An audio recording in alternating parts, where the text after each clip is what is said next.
Hey guys, welcome back to episode 36 of Dark Souls 3 with Chris, and we are still doing lore.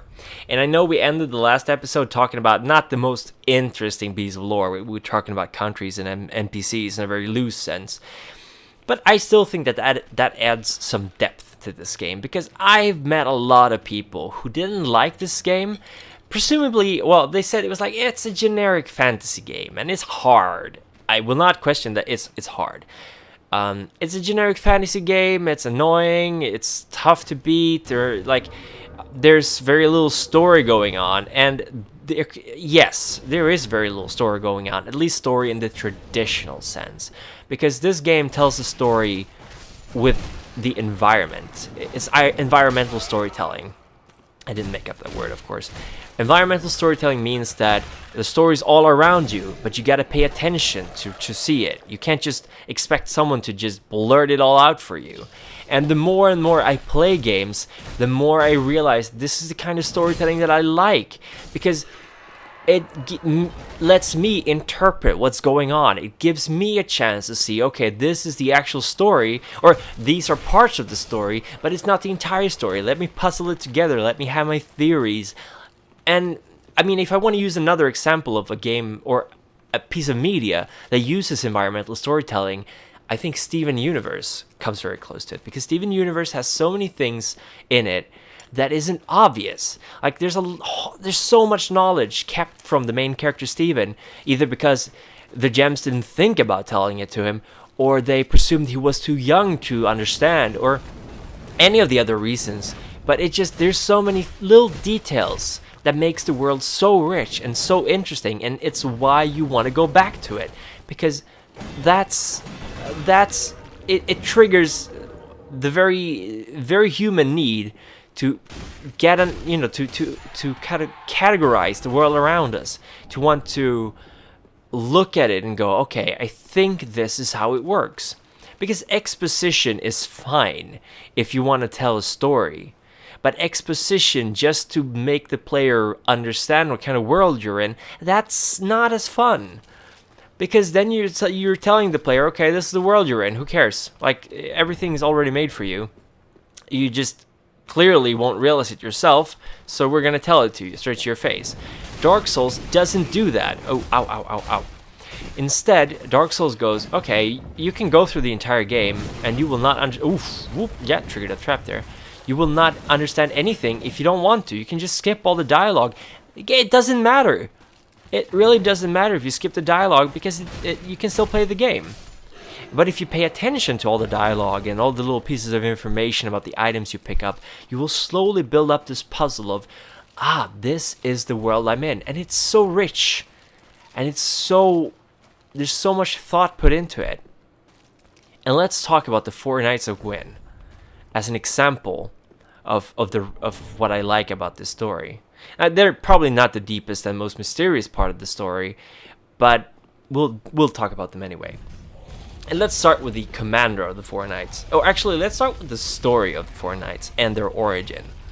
So, they're the Knights of Gwyn. And if you recall, a few episodes ago, I told you the backstory of the game, in which Gwyn and his knights defeated the dragons with the help of Nito and the Witch of Isolith and Seath. And clearly, these knights must have been around when Gwyn was around, so presumably, he either had them following him before, or they started following him when he found the Lord Soul. And 4 of these knights were so good at what they were doing that they became his 4 private knights, his 4 most loyal knights.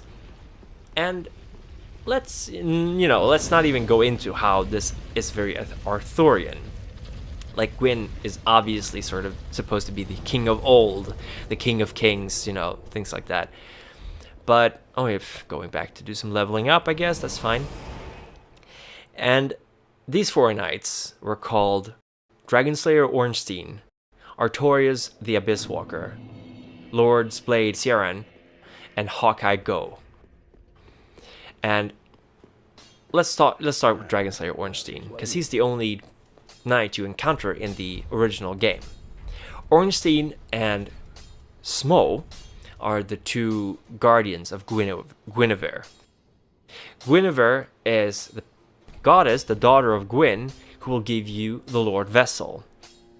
And the Lord Vessel is the thing that I forgot the name for a couple of episodes ago. It's the bowl that you put souls into. And if you don't know what a vessel is kind of like a container. It is something that holds something else. So, appropriately, it holds Lord souls. And the Lord Vessel is needed to gather the Lord souls so you can prove yourself worthy to get into the kiln of the first flame and light the first flame, yada yada yada yada yada. But to get the vessel, you need to get to Guinevere. And to get to Guinevere, you need to beat Dragon Slayer Ornstein and Smough. Smough is not one of the 4 knights. He wants to be one of the 4 knights, but he's not. He is the executioner. And the executioner is, of course, the one who kills the enemies of his lord, or, criminals. Usually the enemies of his lord. And the reason he couldn't become an anointed knight is because he was a cannibal. He ate his victims. And that was a big no-no. Apparently a sign of his being, not civilized enough or not cool enough to become a knight. We'll never know. But Ornstein, however, I guess he formed some kind of fellowship with Smough because they guarded Guinevere for ages. Like, they were the final test to get to Guinevere. And they are hard-ass balls to defeat. Oh, speaking of hard-ass balls, guess I survived that one. So, you fight these 2 assholes. And Guinevere, true to his name, Ornstein, sorry. Ornstein, true to his name, is a dragon slayer. So a few rooms before that, you will actually see his trophy room, which is just littered with heads of dragons. And as you recall, the dragons were endless, so, takes balls, cojones, to defeat a dragon. So Ornstein and Smough, they are by no means easy to beat. However, once you defeat one of them, the other one will absorb the powers of the first one, and in the case of Ornstein, absorbing Smough's power, he becomes bigger, and Smough absorbing Ornstein's power, he gets electricity. Ornstein fights with electricity and a spear. Smough is huge and has a hammer. And the fact that Smough is huge implies that he might be a giant. And one of the hints for that is, of course, that he's huge. You could even say he's a giant. Whatever. And the other is that his name is very similar to Go, who is one of the 4 knights, Hawkeye Go, who is incidentally a giant. So that's the kind of relationship they might have. Still, nothing's proven, and we'll probably never know. But anyway, if you kill Smough first, Ornstein will actually go up to Smough's body and he will put his hand on it, and it will almost look like he's grieving, or like, your fight is over, my old friend, you can rest now, or whatever, and then he gains his powers. But if you kill Ornstein first, Smough will just crush his body with a hammer, even when Ornstein's not even technically dead yet.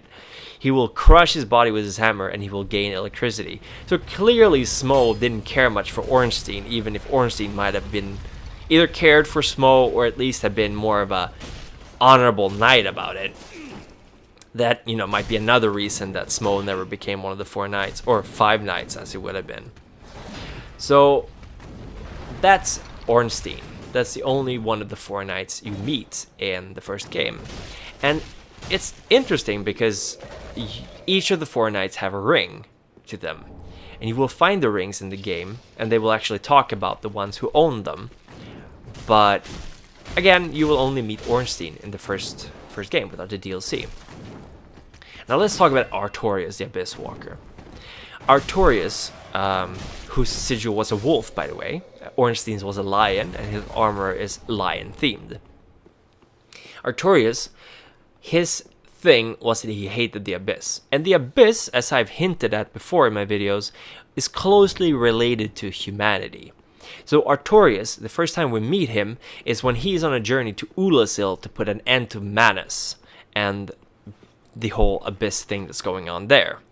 Unfortunately for Artorias, he wasn't really up to the task, and he becomes corrupted by the Abyss to the point where he goes insane. So you have to kind of put him down. And Artorias has a very good close friend called Sif, who's a wolf. and see if you actually fight in the original game at the grave of Artorias, because you need something from that grave to continue with the story. If I recall. Don't exactly recall what you get from there, to be honest. Yeah, I don't really remember. Whatever. So, Artorias, he is corrupted, and you had to put him down.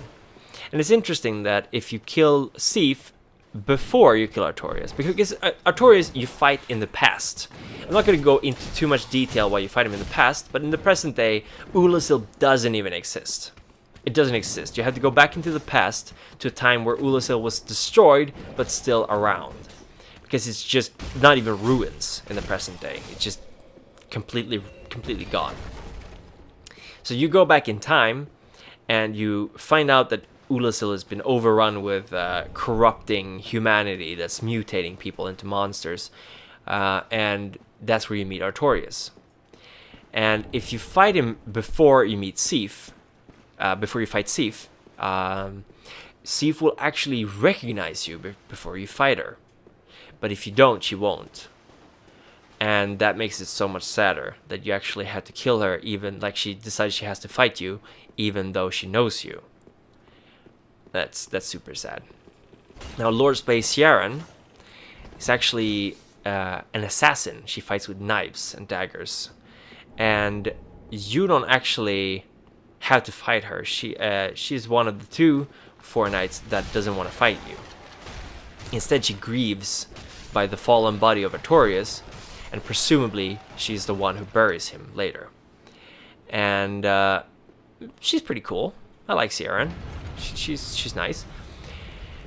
There's really not much else to say about her. She's presumably dead in the present time, since Ornstein is the only one you fight in the present time. Finally, you have Hawkeye Go, or Go. And he's a giant, as I mentioned before. And he is the leader of the Dragon Slayers. And an excellent marksman and archer.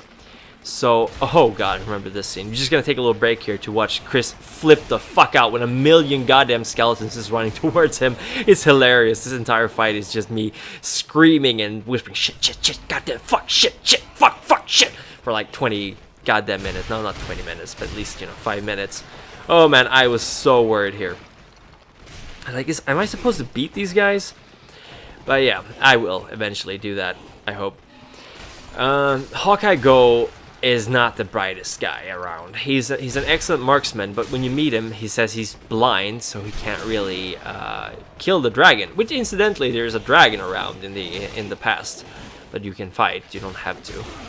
And the fact is, he's not actually blind. Someone's just put sap on his helmet, so he can't see through his visor.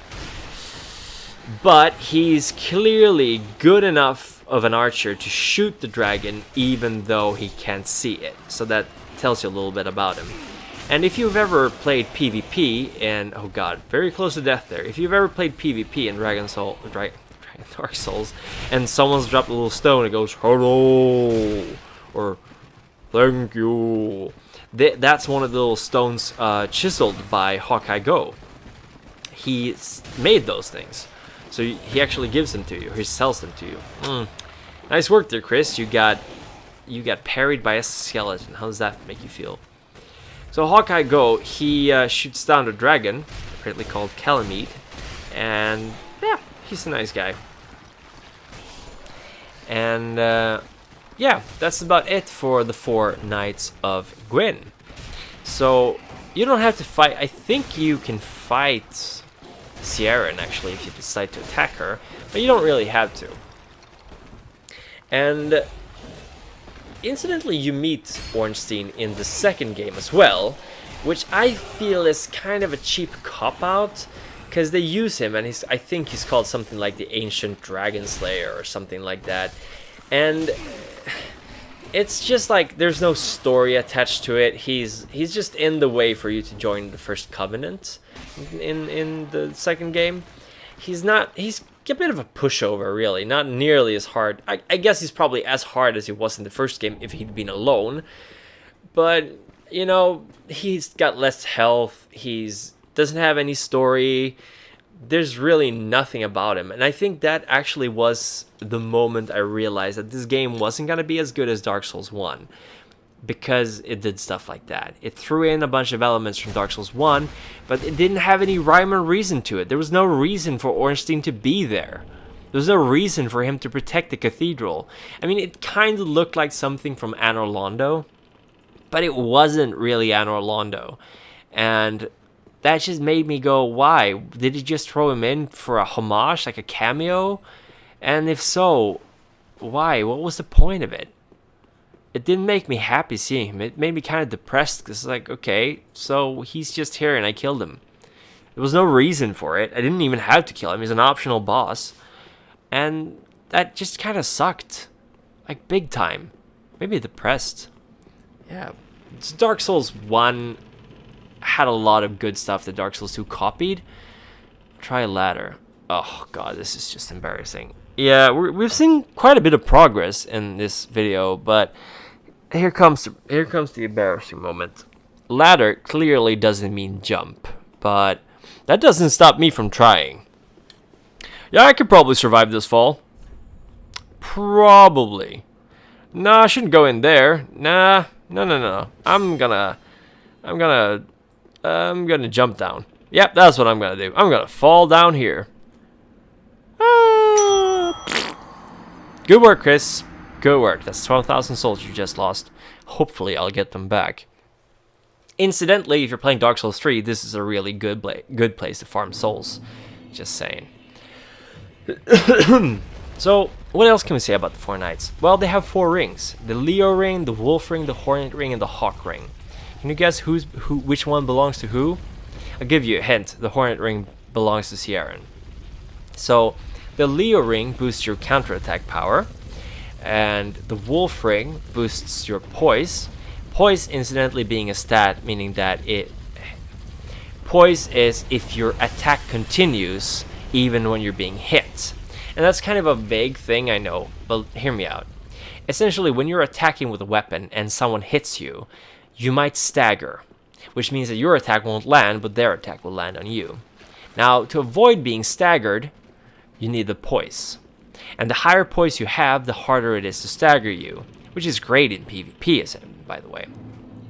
So poise is usually increased by wearing heavier armor. So Wolf ring is good for PvP, I suppose, if you're a heavy armor wielder. The Hornet ring increases the power of your critical attacks. That means you got to be pretty skilled, because critical attacks are usually attacks that need to be, you need to parry someone and stab them in the stomach or whatever. Finally, the Hawk ring, it boosts the range of your bows. So unless you're going to be going for a bow, then there's really no point in having that. Interesting little thing. Hawkeye Go is the guy with the bow, and who is the one who's been shooting enemies with a giant fucking bow while we've been close to a white tree? I'll give you a hint. It's a giant. It's a fucking giant, just like Go is. So that's how you do a homage, by the way, or not even a cameo, homage. You put in a giant with a bow. That's all you need to do. Nice kick to the chest there on the skeleton, by the way. So that's the 4 Knights of Gwyn. And as for his lesser knights, we've met one of them so far in this game. He was just randomly standing around a piece of ruin, protecting a piece of coal, incidentally, needed for improving weapons. And he was so out of place. I like that. They put this normal enemy in a place where he shouldn't be, and protect. I know this might sound like the whole Ornstein thing, but it's really not, because Ornstein is a major character. Oh, Chris, you might want to back off that bridge.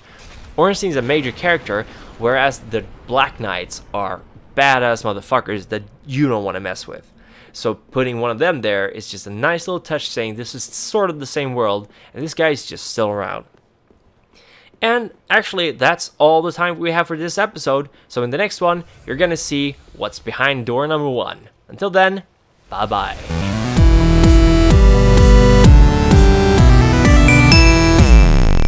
Whew.